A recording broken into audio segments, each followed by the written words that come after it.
Hello， 大家好，欢迎收看聊顶吧，我是理想有道德、个性默不出格的八小妹。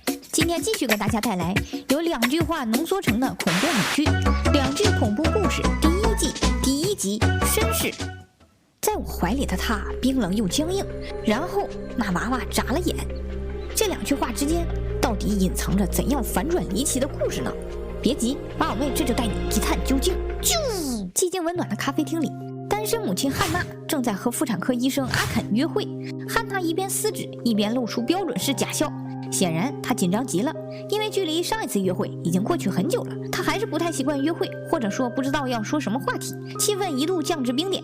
汉娜想要逃离了，不料在这时，一对母子的出现彻底改变了她和阿肯的关系，也改变了阿肯一生的命运。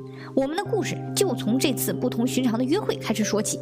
这个抱着孩子的母亲是阿肯的同事，看到宝宝的那一刻，阿肯眼中充满爱意，并轻柔地将宝宝搂在自己的怀里。汉娜看到阿肯这么喜欢宝宝，她决定把自己是单亲母亲的事情告诉阿肯。阿肯对约会原本毫无兴趣，突然听说汉娜还有个宝宝，开始异常兴奋。他说自己的愿望就是当一名好爸爸。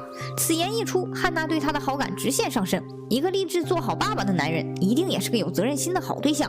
汉娜开始迫不及待下一次的约会。谁都没有想到的是，这一切都是阿肯精心设计的陷阱。就在汉娜给阿肯发短信，希望赶快进行下一次约会的时候，屏幕那一头的阿肯却正在和另一个单身母亲卿卿我我。奇怪的是，他和这名单身母亲没有感情，他反而逐渐变得暴躁起来，指责这位母亲不专心照顾宝宝，只想着自己约会，不配当一个好妈妈。接着就把单身母亲拖到地上打死了。成为杀人犯的他并没有逃离现场，反而径直走到婴儿房，开始安慰起宝宝来，并报警说自己发现了一名弃婴。难道阿肯对宝宝的爱已经达到近乎疯狂的地步了吗？可他为什么要这么做呢？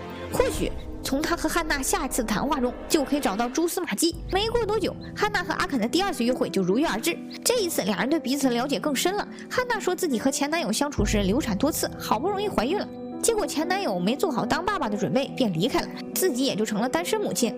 阿肯很同情汉娜的遭遇，开始回想起自己的身世来。他说他从来都没有见过父亲，母亲还总和不同的男人混在一起，再后来母亲也消失了。这样的成长环境使他对这种不负责任的单身母亲抱有仇恨，心理变得极端扭曲。在他看来，宝宝如果有不负责任的母亲，还不如变成孤儿，所以他专门勾引单身母亲约会，进而残忍杀害。或许汉娜就是他的下一个猎物。可这一切汉娜全然不知，她只是单纯的同情眼前的这个男人，却没发现危险就像刀子一样架在了他的脖子上。约会结束后，阿肯送汉娜回家。秋天的夜晚很凉，穿着单衣的汉娜钻进了男人的怀里。这一个大白式拥抱使2个人的感情迅速升温，吻在了一起。本来是甜蜜的场景，可阿肯不知道怎么就突然想起昨晚那个单身母亲，猛然间狠狠抓起汉娜的头发。汉娜被吓得后退一步，阿肯却变本加厉，甚至提出今晚就要和汉娜一起住的奇怪想法。这不是变态吗？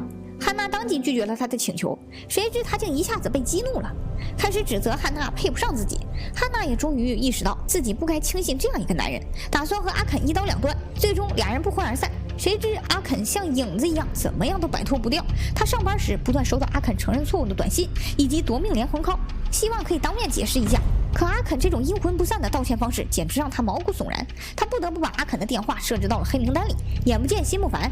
想着这样就可以再也不用联系了，没想到的是，阿肯不仅没有收手，反而越来越过分。他用尾随、送花、寄邮件等一系列的道歉方式，彻底占据了汉娜的生活。汉娜几近崩溃，他又开始放大招，直接变成汉娜的客户，让汉娜不得不见到自己。